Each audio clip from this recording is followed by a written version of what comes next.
Settle in now and let the room around you grow quiet. Tonight, we are going to the edge of the desert, where the last houses of the village stand in warm evening light, where the air smells faintly of mint tea, dust, cooling stone, and distant firewood, and where a small caravan prepares to cross the dunes beneath a sky full of stars. Before we begin, if you enjoy quiet sleep stories like this, you can subscribe for more calm journeys, peaceful travel stories, and relaxing bedtime narration. And if you happen to come back in the daytime, leave a comment and tell us where you listened from, what time it was for you, and what kind of story you would like to hear next. For now, there is nothing you need to do. Just get comfortable, let the room around you grow quiet, and allow the story to begin. You arrived at the village in the last hour of daylight. The road that brought you there had crossed a flat plain of pale earth and low scrub, then narrowed between mud brick walls, date palms, and small houses with blue doors. Behind you, the world of buses, timetables, luggage wheels, and busy streets had already begun to feel far away. Ahead of you, beyond the last well and the last low roof, the desert rose in soft shapes of gold and amber, folding into itself under the evening sun. The heat of the day was leaving. Not quickly. The desert does not hurry even when it cools. Warmth still rose from the ground in quiet waves. The stones along the lane held the sun. The village walls glowed as if lit from within. But the sharp white brightness had softened. Shadows lengthened.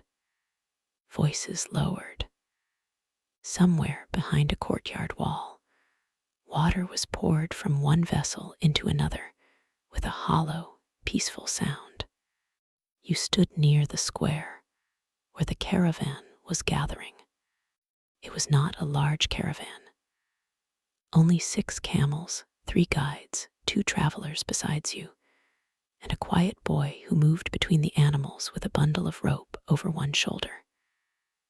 There were rolled rugs, leather water bags, baskets, sacks of grain, folded canvas, small brass lanterns, and a kettle blackened by many fires.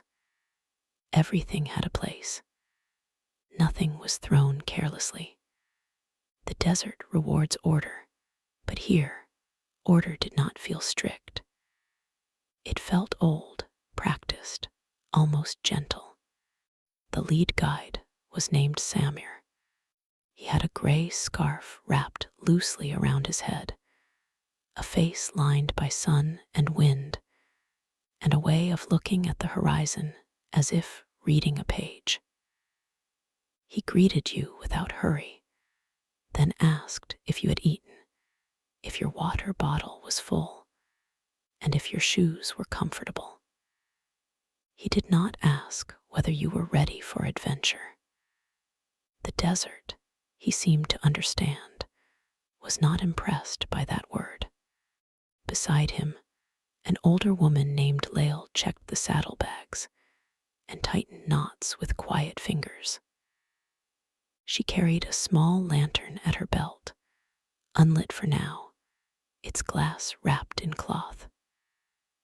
The third guide, Yosef, was younger, with careful eyes and a smile that appeared quickly and vanished just as fast. He was responsible for the rear of the caravan, the cooking gear, and the little bell tied around the neck of the lead camel. The bell was no larger than a walnut. When the animal moved, it gave a soft sound, not a bright ring, not a call, more like one drop of metal falling into the evening. You listened to it while the sky changed color. The village around you prepared for night. A shopkeeper closed wooden shutters. A child carried bread under a cloth. Smoke rose from flat rooftops. The call to prayer had already faded, leaving the air spacious and attentive. Somewhere, tea was being poured into small glasses, and the smell of mint drifted into the square. You were not here to conquer the desert. You were not here to test yourself against it. You were here to move slowly through it, to watch the day become night, to let the world become simple. Sand, stars, lanterns, footsteps, breath. Samir handed you a cup of tea before departure. It was sweet, hot, and green with mint. You held it in both hands and felt the warmth move into your fingers. The cup was small enough to finish in 3 sips, but no one hurried you. Around the square, the camels folded and unfolded themselves, turning their long faces toward one another, chewing thoughtfully, unimpressed by human plans. The sun touched the horizon. The dunes beyond the village turned copper, then rose, then violet in the hollows. Their ridges sharpened for a few minutes, thin and bright against the darkening east. Above them, the first star appeared. Not many yet, just one, a small point of certainty in the high blue. Lael lit the first lantern, then another. Warm amber light gathered in small circles at the feet of the animals. The glass chimneys glowed softly, not bright enough to challenge the coming night, only enough to help hands find knots and straps and water bags. A lantern in daylight is almost invisible. At dusk, it becomes a promise. The caravan began without announcement. The lead camel took one slow step, then another. The bell sounded once. Yusef lifted a hand to the boy at the edge of the square. Samir looked back to be sure everyone was moving, and then the village began to pass behind you. No one spoke for the first few minutes. The lane narrowed between low walls. A dog watched from a doorway. A woman on a rooftop shook out a rug and paused to watch the caravan leave.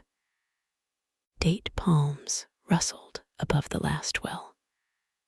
Then the walls opened, the path turned to sand, and the village became a cluster of warm windows behind you. Ahead, the dunes waited.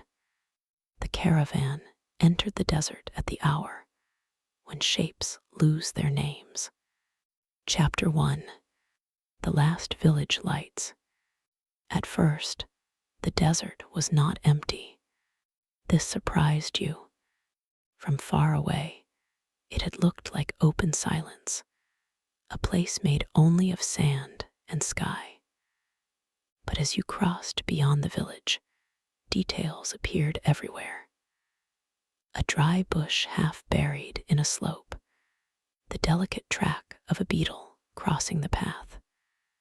A line of stones placed many years ago to mark an old route. Wind-carved ripples on the sand, each one catching the last light. Camel prints from another journey, softened but still visible. The desert was full of small writing. Samir walked at the front, following a path that did not look like a path until his feet found it.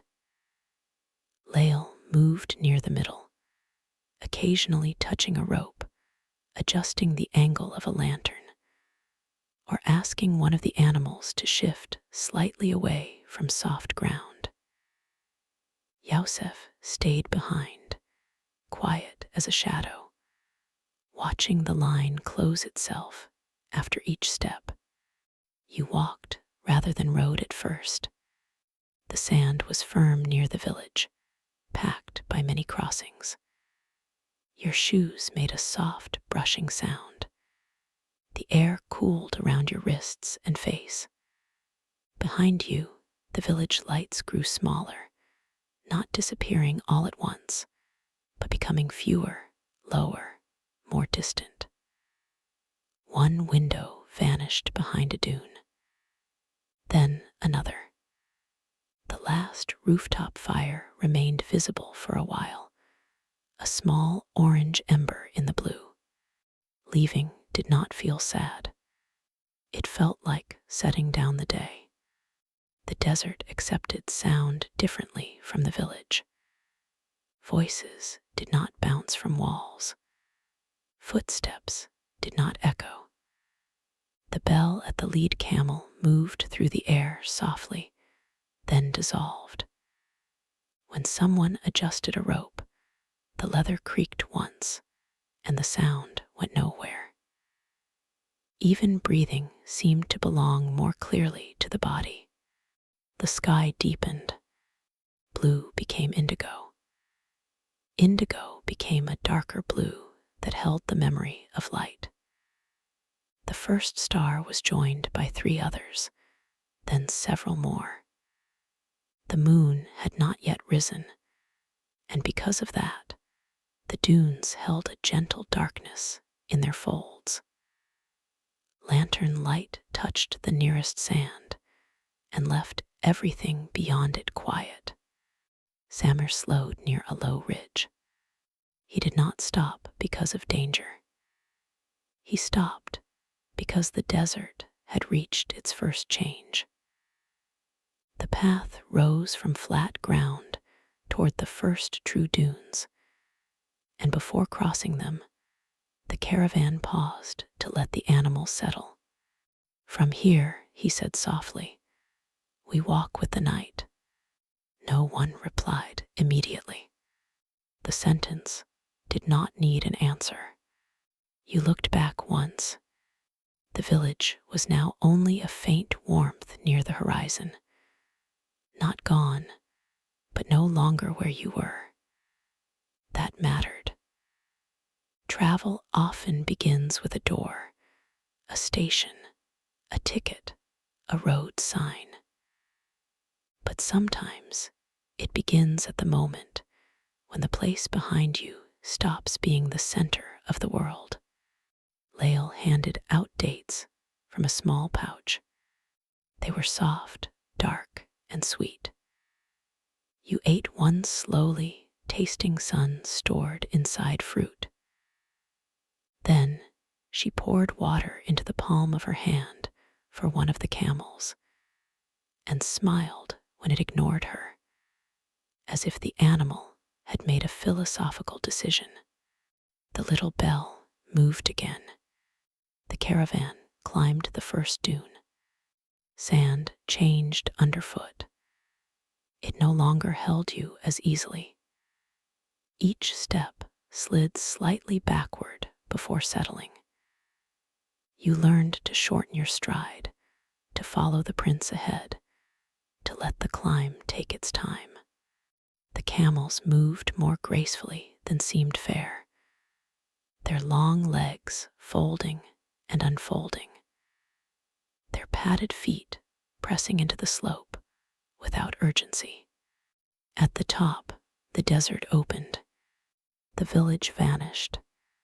In front of you, dune after dune rolled into darkness, their ridges catching the last blue of the sky. The world had become simple and vast at once. No buildings, no wires, no road. Only the caravan line, the lanterns, the wind, and the stars now multiplying overhead. You stood there for a breath, longer than the others, not because you were tired, though you were beginning to feel the climb in your legs, because the view had changed. something inside the chest. The desert did not feel empty anymore. It felt spacious enough to hold whatever you had brought with you. Thoughts, worries, old conversations, unfinished days. They did not disappear. They simply seemed smaller under so much sky. Samir did not hurry you. He looked across the dunes, then pointed to a low saddle between two dark ridges. "We cross there," he said. "Then the wind will be behind us." The caravan descended. Downhill on sand was quieter than uphill. Your feet sank and slid. The lanterns swayed. The little bell gave one soft note at each change of pace. Above, stars appeared in such numbers that the sky seemed not decorated by them, but made from them. Behind you, the last village lights were gone. Ahead, the night journey had begun. Chapter 2. The First Dunes. The first dunes taught everyone to slow down. Not because they were steep, though some were. Not because the path was difficult, though it shifted underfoot. They taught slowness because they removed the illusion that distance could be conquered by wanting. In the desert, a ridge that looked close might take half an hour. A hollow that seemed empty might hold a bend in the route. A soft patch of sand could turn 10 easy steps into careful work. The caravan moved at the pace of the animals. This was comforting. Human beings often rush ahead of their own bodies, but camels do not care about impatience. They move as if time is part of the landscape. A step, a breath, a pause, the slight sway of rope, the bell. Then another step. You began to match them. Your breathing settled. The first coolness of night reached the sand. Heat still rose faintly from below, but above it came a softer air, dry and clean. Your hands no longer felt sticky with travel. The scarf lail had given you rested lightly around your neck. When the wind crossed the dune crest, you lifted it over your mouth, not dramatically, just enough to keep sand from touching your lips. The dunes changed color after sunset. At first, they had been gold, then copper, then violet.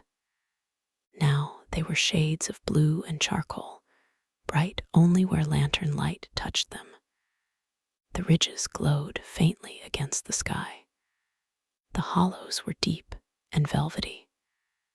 Occasionally, the caravan passed over sand so smooth it seemed no foot had ever crossed it, and for a moment you felt as if the night were being opened only for you. Yosef walked beside you for a while. He did not make conversation immediately. He matched your pace, then pointed to the side of one dune where long ripples ran diagonally across the slope. "Wind from the north yesterday," he said. You looked. The pattern meant nothing at first, then slowly became visible as evidence of movement. The desert was not still. It only moved without needing anyone to watch. Farther on, he pointed again. Fox, a trail of small prints, crossed the sand and disappeared into darkness. Then another. Beetle, a fine line, stitched between tiny marks. You smiled because the desert, which had seemed too large to understand, was becoming intimate through small signs. Not empty, written, alive in quiet ways. This became the first discovery of the journey. A place can be vast and still ask to be read closely. The caravan paused in a hollow where the wind was low. Lael checked the lanterns. Samir knelt and pressed sand between his fingers, then let it fall. Yosef tightened a rope around one of the packs. The other travelers sat on folded rugs and drank water without speaking. You sat too, grateful for the rest. The sand beneath you was still warm. Above, the stars had multiplied beyond counting. In cities, stars are often decorative, a few points between rooftops, seen only if one remembers to look. Here, they were not decoration. They were architecture. A ceiling, a river, a field, a map. They gave the desert height and depth. They made the night feel not dark, but open. Samir pointed upward. That one, he said. We keep on our left until the stone marker. You followed his finger to a bright star above the eastern horizon. It seemed impossible that something so far away could help guide feet across sand. And yet, perhaps that was the most human thing in the world, to look at a distant light and use it to choose the next small step. After the pause, you rode for a while. The camel knelt with a folding motion that made you hold the saddle tighter than expected. When it rose, the world lifted in stages: front, back, balance, sky. The movement felt strange at first, then soothing. Higher than walking, slower than a horse, a gentle rocking that found its rhythm after the first minutes. From there, the caravan lanterns looked different. Not objects beside you, but small stars on the earth. The line moved along a dune ridge. To your left, the sand dropped into darkness. To your right, another ridge rose, its edge sharp against the sky. The animals breathed steadily.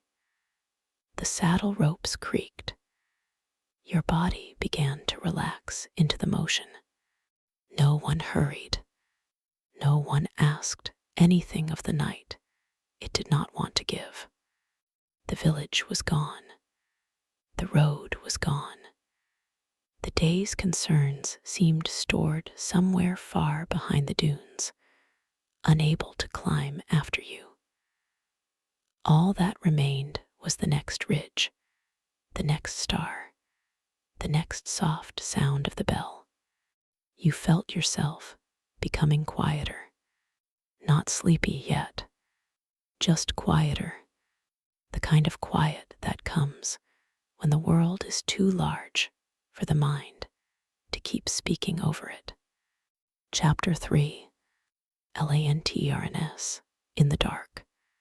When the moon rose, the lanterns became less necessary and more beautiful. It came slowly over the eastern dunes, pale and round, lifting first as a glow, then as a silver edge, then as a full, quiet face above the horizon. The desert changed immediately. Sand that had been dark became blue-white. Ridges sharpened. Shadows lengthened behind every stone and footprint. The camels became silhouettes moving through a dream of silver and amber. Samir lowered the flame in the lead lantern. Lael did the same with the others. The caravan did not need brightness now. It needed only warmth near the hands, a human color to travel with under the moon. Too much light would have flattened the desert. The smaller flames allowed the night to remain itself. You rode near the middle of the line. The rhythm had become familiar. Sway forward, settle back, soft bell, breath, rope creak, sand. At times your eyelids lowered, not from exhaustion, but from trust in the movement. Then a cooler wind touched your face, and you opened your eyes to find the desert even wider than before. The caravan crossed a shallow basin where the sand became firmer. Here the animals moved more easily. Their shadows walked beside them in moonlight, long and patient. Lael began humming under her breath, not a song with many words, more like a melody carried for its shape, rising and falling with the pace. It stayed low enough that it belonged to the caravan, not to the whole desert. No one asked her to stop. No one joined. The melody simply traveled with you for a while. You thought about how different places change human sound. In the village, voices had bounced between walls. In the city you left far behind, sound had stacked upon sound until even silence seemed tired. Here, every note had to earn its place. A hum, a bell, a footstep, a quiet instruction, water poured into a cup. Nothing more. The caravan stopped beside a stone outcrop just before midnight. The rocks rose from the sand like the backs of sleeping animals. Between them, the wind was almost gone. Yosef helped you dismount, and your legs remembered walking with surprise. Rugs were unrolled. Water was passed. A small cloth bundle became bread, olives, and more dates. Lael poured tea from a flask wrapped in wool to keep it warm. You sat with your back against a stone, still holding the last warmth of the day. The desert stretched around you in every direction, yet the circle of rugs and lanterns made a room without walls. This was the second discovery of the journey. Shelter does not always require a roof. Sometimes it is a circle of people, a low flame, a shared pause, and a place where the wind cannot reach directly. Samir spoke then, not loudly, about the old caravan routes. He did not make them grand.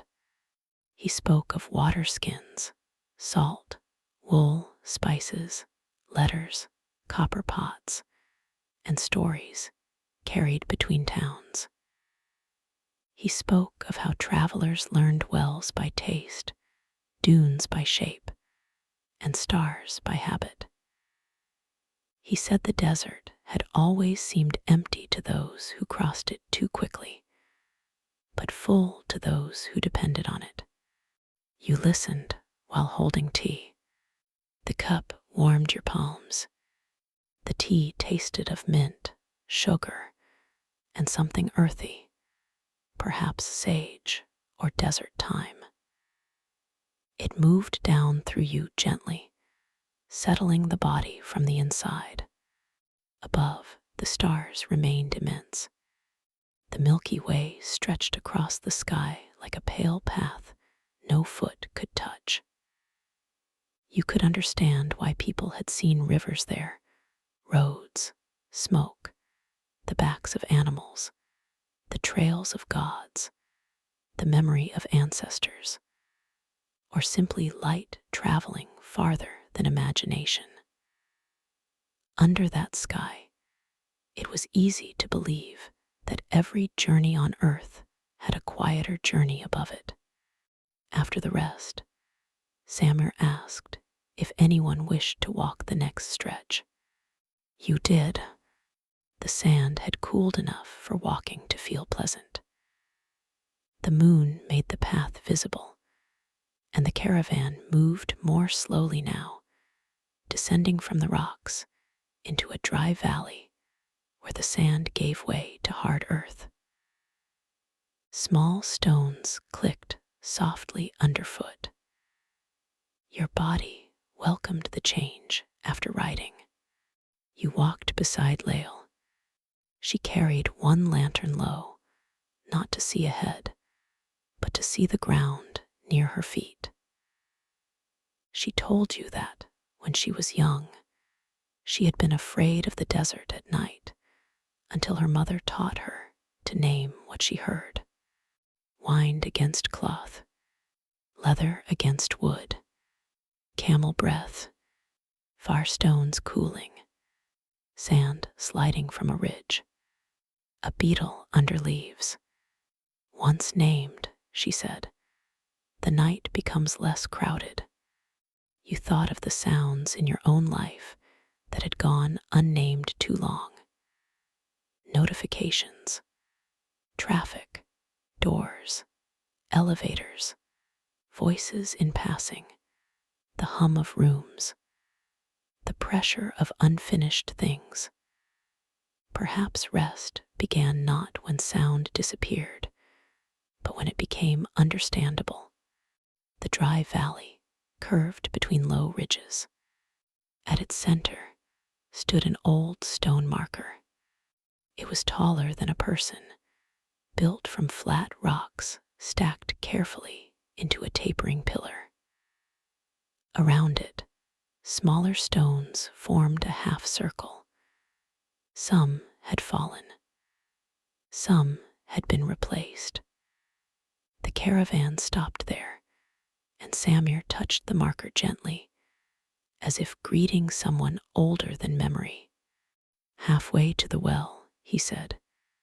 The marker held no writing you could read, maybe none at all. Its purpose was simpler than language. It told travelers, others have passed here. The way continues. You are not the first to cross this darkness. You placed your hand on one cool stone. For a moment, the journey seemed to stretch backward through centuries. Travelers with salt and cloth, pilgrims, shepherds, merchants, wanderers, people leaving, people returning, all pausing near this same shape beneath different arrangements of stars. The desert did not feel empty. It felt remembered. Chapter 4. The Quiet Well. The well appeared near the hour when night becomes deepest, not because it was hidden, but because everything in the desert seems to arrive slowly, then all at once. One moment, there was only moonlit ground and low ridges. The next, a darker shape stood ahead. A low stone wall, a wooden beam, a pulley, a circle of tamarisk trees, and a few wind-smoothed rocks arranged where travelers had sat before. The caravan stopped without needing instruction. The animals knew the place. They folded down one by one with soft groans and sighs, legs bending, bodies settling into sand. Yosef removed the little bell from the lead camel's neck and wrapped it in cloth. Lael placed 3 lanterns near the well wall, their light low and gold against old stone. Samir listened first, as he had listened at the dunes, at the valley, at the marker. Only then did he lower the bucket. The rope creaked, a long descent, then the small sound of water below. It echoed upward, cool and hidden. The sound reached you like a memory of shade. Everyone waited while the bucket filled. No one spoke over it. The pulley turned as Samir drew it up, slow hand over slow hand, and when the bucket reached the top, water shone black under moonlight. Not much was used. The animals drank first, but carefully, one at a time. Water was poured into shallow pans, not spilled. The travelers filled bottles. Lael dampened a cloth and wiped dust from her hands and face. You did the same, and the coolness on your skin felt like a blessing too simple to name. The well changed the mood of the caravan. Before it, the night had been motion.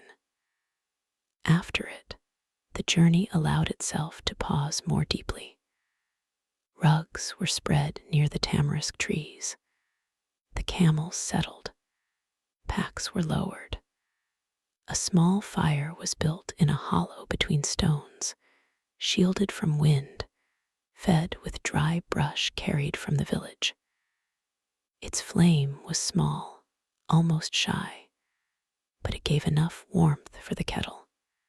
The desert around the well held many signs: old ashes, camel prints, a broken piece of blue pottery, a strip of faded cloth tied to a branch, names scratched into one stone in letters softened by sand, a small pile of pebbles left by someone, perhaps as thanks.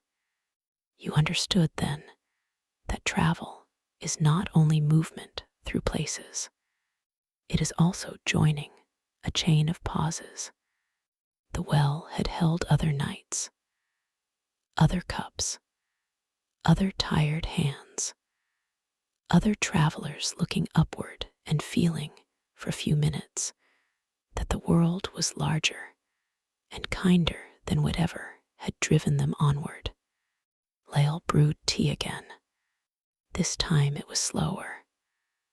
Water from the well, leaves from a tin, mint from a wrapped bundle, sugar broken with the back of a knife. The kettle darkened over the small flame. Steam rose into moonlight. The smell gathered everyone inward. You sat beside the fire with a blanket around your shoulders. The sand beyond the lantern circle was silver. The tamarisk leaves moved faintly. The well stones held the chill of water beneath them. The animals breathed in deep, slow rhythm. The boy who had helped in the village slept already against a rolled saddle, his scarf over his face, one hand resting on the ground. No one woke him. Sleep in the desert seemed to be respected. The tea was poured from a height, a thin shining stream into small glasses. Foam gathered at the top. You took yours and held it near your face before drinking. The scent was sweet and green, the taste stronger than before. Mint, smoke, mineral water, sugar, night air. This became the third discovery. Some flavors belong to a place so completely that drinking them feels like arriving. You had not expected to feel emotional at a well, but perhaps the body understands water before the mind does.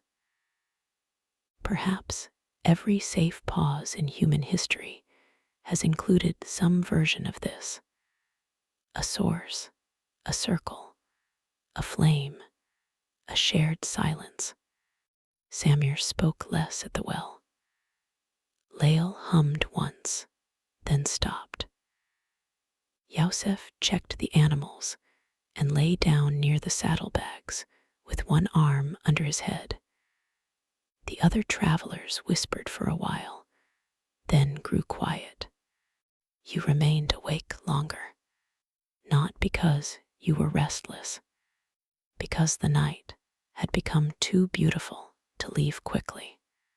Above the well, the stars seemed even clearer. The moon had moved west. Shadows changed direction. The dunes in the distance looked like waves paused by a spell. You could see the old stone marker far behind, barely, a dark tooth on the valley floor. Ahead, the route would climb again toward a high pass between dunes, then descend to the camp beyond them. But not yet. For now, there was only the well. You lay back on the rug and looked upward. The ground beneath you was firm. The blanket was warm. The fire ticked softly. Someone turned in sleep. A camel sighed. The rope at the well creaked once in the breeze, then stilled. Your thoughts began to loosen. They did not vanish. They simply became less arranged around urgency. Old tasks, messages, plans, questions, schedules, worries, all of them seemed to sit outside the lantern circle, unable to cross without permission. You gave them none. The desert held the night open, and for a while, you rested inside it. Chapter 5. The Moonlit Valley. After the well, the caravan moved as if through a dream. No one spoke while packing. The fire was reduced to ash and covered. The well bucket was returned to its place. The lanterns were trimmed. The little bell was tied again, but loosely, wrapped, so its sound became even softer than before.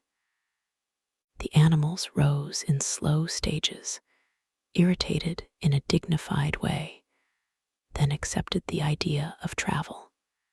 The moon had crossed high overhead. Its light filled the dry valley with silver. The route from the well passed between low cliffs where stone replaced sand for a while. The ground was easier underfoot, and the caravan moved in a long, quiet line. Your shadow walked beside you, pale and stretched.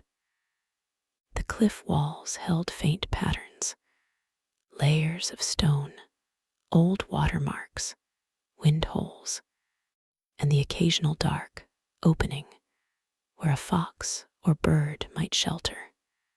The valley had once held water. Samir showed you the signs when the caravan paused near a smooth wall of rock. Curved lines, pebbles fixed in old mudstone, a channel carved by water that had not run there in years, perhaps decades, perhaps longer. The desert, he said, remembers water even when water leaves. You touched the stone, cool, smooth, ancient in a way that made human hurry seem almost humorous. This became the fourth discovery. Land remembers more slowly than people do. The thought stayed with you as you walked. You wondered what the body remembers slowly. Not the sharp memories that arrive with words, but deeper ones. The comfort of fire, the importance of water, the safety of traveling in a line, the relief of stars, the meaning of a shared meal. The way sleep comes more easily when others nearby are also resting. Modern life had covered many old comforts with newer noise, but the desert uncovered them without argument. Walk, drink, listen, rest, look up, stay near the light. Continue when the time comes. The valley widened. A breeze moved through it, carrying the smell of cold stone and dust. The caravan lanterns swayed. and for a few minutes, the line of travelers seemed to float between moonlight and firelight, neither fully earthly nor unreal. You rode again for part of the way, letting the camel's motion carry you into a softer state. The stars moved slowly west, or rather, you moved beneath them. It was difficult to tell, and not important. Near the end of the valley, the caravan stopped at a place where the cliffs fell away and the dunes began again. Here, the sand formed a high slope, pale under the moon, leading toward a ridge that hid whatever lay beyond it. Samir turned and smiled. The last climb before camp. No one groaned, not loudly anyway. The climb was slow. Some walked, some rode. You walked at first, one hand lightly touching the saddle rope of the camel ahead, not to be pulled, just to feel the rhythm. Sand slipped under your feet. Your legs were tired now, but pleasantly, with the honest fatigue of travel rather than the tight exhaustion of rushing. Halfway up, Lael paused beside you. "Do not look at the top," she said. You looked at her, and she smiled. "Look at the next step." So you did. One step, then another, then another. The top came when you stopped asking how far. At the ridge, the whole caravan paused. Below, on the other side, was the camp. Not large, not dramatic. A cluster of low tents and windbreaks arranged in a hollow between dunes, with a central fire already glowing, perhaps prepared earlier by someone who had gone ahead, perhaps maintained by another small group. Lanterns hung from poles. Rugs lay over sand. A few palms or desert shrubs marked a depression where water might lie deeper underground. Beyond the camp, the dunes rolled onward into moonlight, endless and calm. The sight filled you with relief you had not known you were waiting for. Not because the journey had been difficult, because every journey, even a peaceful one, needs a place to arrive. The caravan descended toward the camp. The bell sounded once, then again, soft enough to be part of the night. Chapter 6. The camp beyond the dunes. The camp welcomed without ceremony. No gate, no sign, no dramatic arrival. Only a fire, several low tents, rugs spread over sand, a kettle warming near coals, and a man in a dark robe who lifted one hand when the caravan entered the hollow. The camels folded down. Packs were removed. Water was offered. Someone took your blanket and shook the sand from it before handing it back. The camp smelled of smoke, tea, wool, and the faint sweetness of dates. After the vastness of the night crossing, the camp felt wonderfully small. A circle of light. A few practical objects. A place arranged around rest. The tents were low and dark, their ropes tight, their fabric moving slightly in the wind. Lanterns hung close to the ground so the light would not fight the stars. You sat near the fire while the guides worked around you. This was another kindness of travel. Sometimes others know what must be done, and you are allowed simply to sit. Not forever, not carelessly, but for a few minutes, the body can stop managing the world. Yosef untied the little bell and placed it beside the saddle. Lael poured water for washing hands. Samir spoke quietly with the man who had greeted the caravan, then returned and told everyone where to sleep, where to leave boots, where to find water, and which side of the camp was sheltered from the dawn wind. Nothing was complicated. Everything was clear. Clarity is a kind of comfort. You were given a small sleeping place beneath a canvas lean-to at the edge of the camp. Not isolated, not crowded. A rug on the sand, a folded blanket, a cushion, a low wooden box for your bag. From there, you could see the fire, one lantern, the dark shapes of the camels, and above them, the sky. The sky remained astonishing. Even after hours beneath it, you had not become used to it. Perhaps one does not become used to such a sky. Perhaps the mind simply grows quieter each time it looks. A simple meal was served. Flatbread warmed near the fire. Lentils with cumin. A little cheese, dates. Tea again, of course, because some journeys are held together by tea more than rope. You ate slowly, with the deep pleasure that comes after walking and cold air. Food in the desert did not need to be elaborate. It needed warmth, salt, sweetness, and enough. Around the fire, conversation stayed low. The guides spoke of tomorrow's route, of wind, of a family in the next oasis, of a camel with strong opinions, of a well that had become too sandy and another that still held clear water. The topics were practical, but the tone was gentle. No one spoke as if the night had to be filled. You listened more than you answered. The fire sank lower.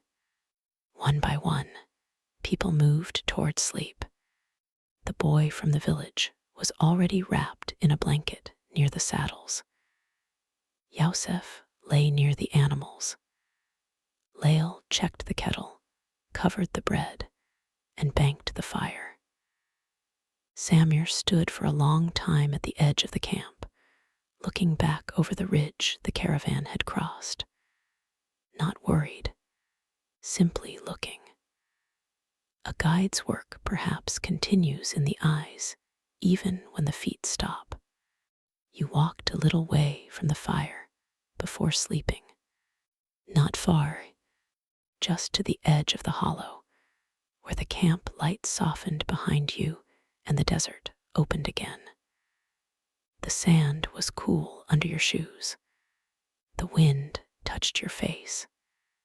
In the distance, the moonlit valley lay hidden beyond the ridge. The well was somewhere behind that. The stone marker beyond it. The first dunes beyond that. The village beyond them, now unimaginable and real at once. You thought of the day's stages.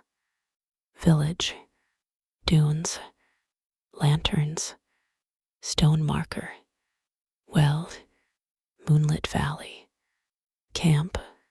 Each place had changed the journey by giving it a different kind of quiet. The village had given departure. The dunes had given slowness. The lanterns had given warmth.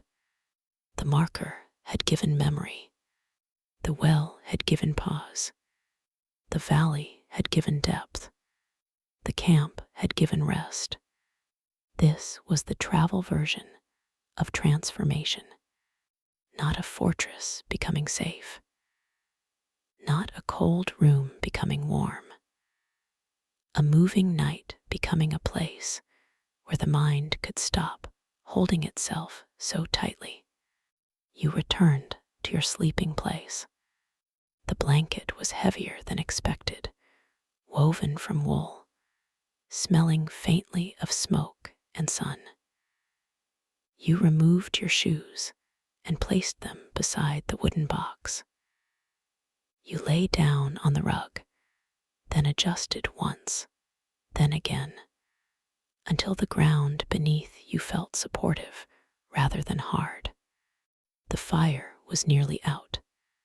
The lantern nearest you remained low. The camels breathed in the dark. Above the canvas edge, the stars continued without effort. Chapter 7. Tea before sleep. You thought you were already finished with the day. Then Lael came quietly with one more cup of tea. Not the strong tea of travel, not the bright mint tea of the well. This was softer, paler, with a little honey, and something floral you could not name. She handed it to you without explanation, then sat nearby on a folded rug, looking at the fire. For sleep, she said.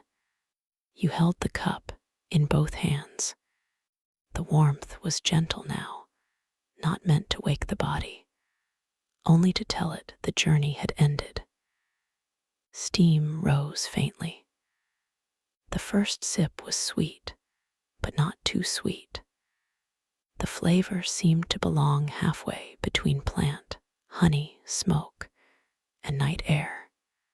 Lael said her grandmother had believed every journey needed 3 cups, one before leaving, so the road would know you were coming, one at water, so the body would remember gratitude, one before sleep, so the dreams would not wander too far. You smiled at that, not because you believed or disbelieved it, because some ideas do not ask for that kind of decision. They only ask to be held for a moment, like a warm cup in the dark. The camp had grown very quiet. Samir had finished his watch at the edge of the hollow, and now sat near the fire, writing something in a small notebook. Yosef slept with one arm over his face. The other travelers had disappeared into their tents. The boy turned once in his blanket and stilled again. The animals rested with the patient dignity of creatures who had crossed deserts before and expected to do so again. You drank slowly. The tea loosened the last tightness in your shoulders.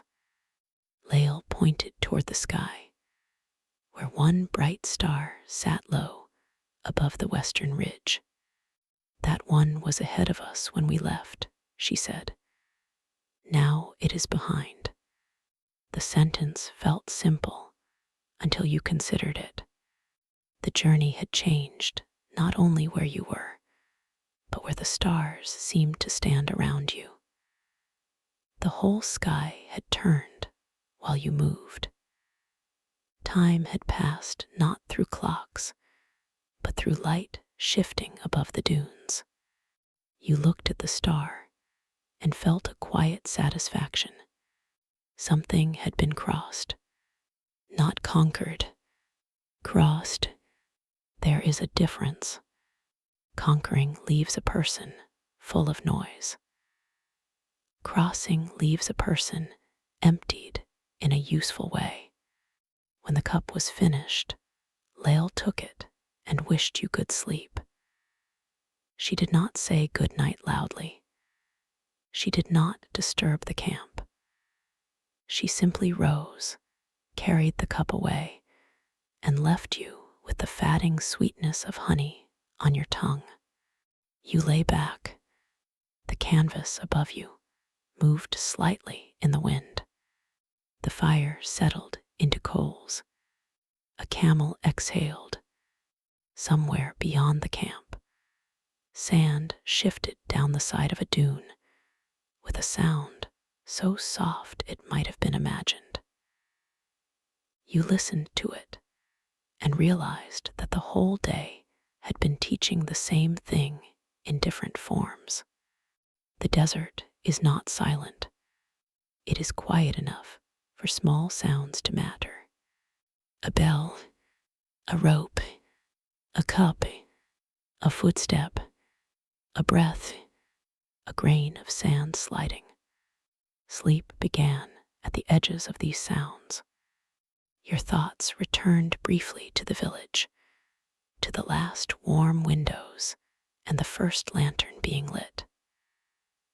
Then to the dunes, the moon, the old marker, the well.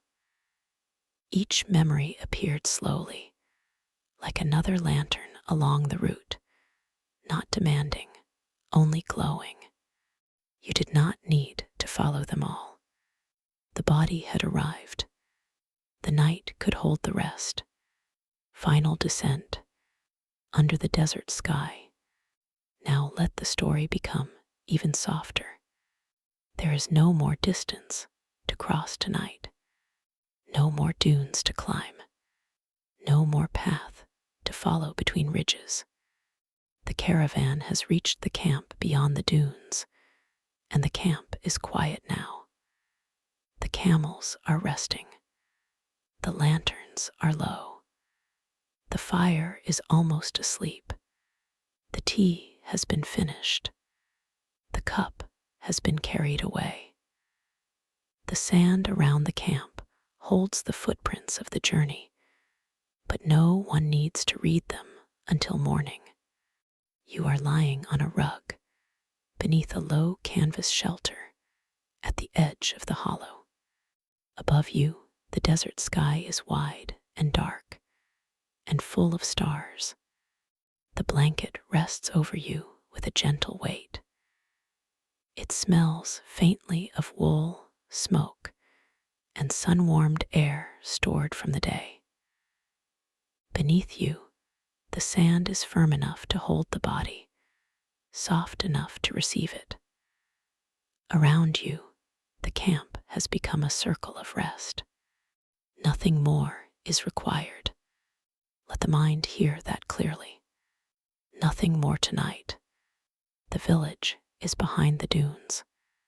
The well is behind the valley. The stone marker stands quietly under moonlight.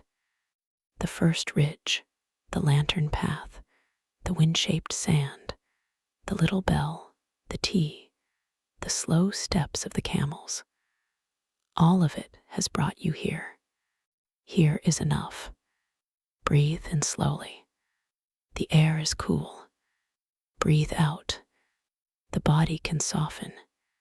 Again, breathe in. The desert is wide. Breathe out. You are held in one small, warm place within it. The stars do not ask to be counted. They do not need names tonight. They can simply shine. Some are bright. Some are faint. Some gather in pale rivers across the sky. Some appear only when you stop looking directly. Let them be as they are, distant and gentle, ancient and quiet. If thoughts come, let them pass like wind over the dune ridge. A thought about tomorrow can remain with the saddlebags. A thought about home can remain beyond the village. A thought about time can stay with the stars. A thought about old worries can sink into the sand and lose its sharp edges. You do not need to carry them across the night. The caravan rests. So can you. Feel the forehead smooth. Feel the jaw loosen. Let the tongue rest. Let the shoulders become heavy beneath the blanket. Let the arms settle. Let the hands open. Let the breath move without effort. Your legs, which climbed the dunes and crossed the valley, can release now. Your feet, which learned the soft give of sand, can grow warm and still. The body knows the day has ended. It knows the difference between motion and rest. It knows the camp is here. Nearby, the last coals shift in the fire. A tiny sound, then stillness. One camel breathes out slowly. Another shifts and settles. A rope creaks once, then stops. The canvas edge moves in a light wind. Far away, perhaps, sand slides down a dune face, one quiet thread of sound in the enormous night. The desert is not empty. It is resting. The dunes rest. The stones rest. The well rests. The old marker rests. The village sleeps beyond sight. The caravan sleeps in its hollow. The guides sleep near the animals. The lanterns sleep with low flames. And you too can rest. There is no need to hold the route in your mind. Samir knows it. The camels know parts of it. The stars know the old direction. Morning will return the shapes of the dunes, the color of the sand, the warmth of tea, the slow beginning of another day. But morning is not needed yet. Only this breath, only this blanket, only this sky. Let the darkness become soft rather than deep. Let the quiet become friendly rather than empty. Let the vastness of the desert make every worry smaller, until each one is no larger than a footprint in sand, already softening at the edges, already being touched by wind. The last lantern near the camp lowers itself toward sleep. Its amber light rests on the edge of a rug, the curve of a brass kettle, the folded rope beside a saddle. The flame does not fight the darkness. It belongs to it. A small warm point inside a great cool night. You can be like that too. No need to fill the whole dark. Only rest gently inside it. Breathe in and out. Again, in and out. The day has moved through all its shapes. Arrival, departure, dunes, lanterns, stone, water, moonlight, camp, tea, sleep. Each stage has done its work. Now the final stage is simply letting go. The sky remains above you. The sand remains beneath you. The camp remains around you. The caravan will not leave without morning. Nothing is leaving now. Nothing is asking. Nothing is unfinished that cannot wait. Sleep comes like cool air after sunset. Not forced, not sudden. It arrives gradually, touching the edges first. The hands, the feet, the eyelids, the thoughts. It fills the spaces between sounds. It softens the line between the body and the blanket, between the breath and the night, between the traveler and the desert. Let it come. The bell is wrapped and silent. The kettle is empty. The fire is low. The path is complete for tonight. Rest now beneath the stars. The desert is quiet. The caravan is sleeping. The camp is warm. And the night is wide enough to hold every dream.